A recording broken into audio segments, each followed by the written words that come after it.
एक बार रोहन नाम का बहुत प्यारा बच्चा था। उसे चॉकलेट और कैंडीज बहुत पसंद थी। एक दिन जब वो अपने कमरे में खेल रहा था, तभी अचानक अलमारी के पीछे से हल्की सी रोशनी दिखाई दी। वो धीरे धीरे अलमारी के पास गया और जैसे ही उसने दरवाजा खोला, उसके सामने एक जादुई कैंडी वर्ल्ड था। रोहन चौंक गया और वो धीरे धीरे दरवाजे के अंदर चला गया।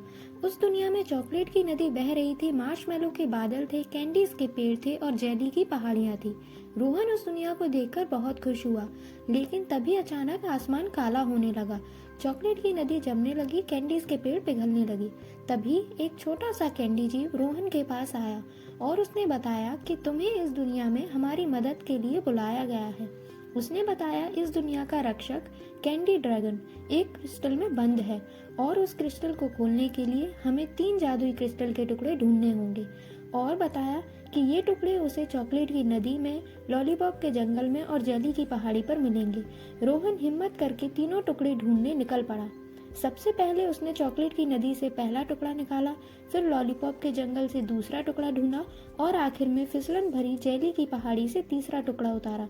रोहन जल्दी से ये सारे टुकड़े लेकर कैंडी क्रिस्टल के पास पहुंच गया और उसने तीनों टुकड़े उस क्रिस्टल में लगा दिए। फिर अचानक एक बड़ा जादुई कैंडी ड्रैगन जाग गया।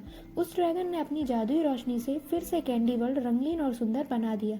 ड्रैगन ने रोहन की बहादुरी से खुश होकर उसे एक जादुई कैंडी दी, जो उसे हमेशा इस कैंडी वर्ल्ड की याद दिलाएगी। अचानक रोहन फिर अपने कमरे में वापस आ गया और उसकी अलमारी पहले जैसी हो गई। रोहन खुश था क्योंकि उसके पास एक अनोखी दुनिया की निशानी थी। Hey everyone, if you like this, give it a thumbs up and subscribe for more fun adventures. Yeah, and share with your friends.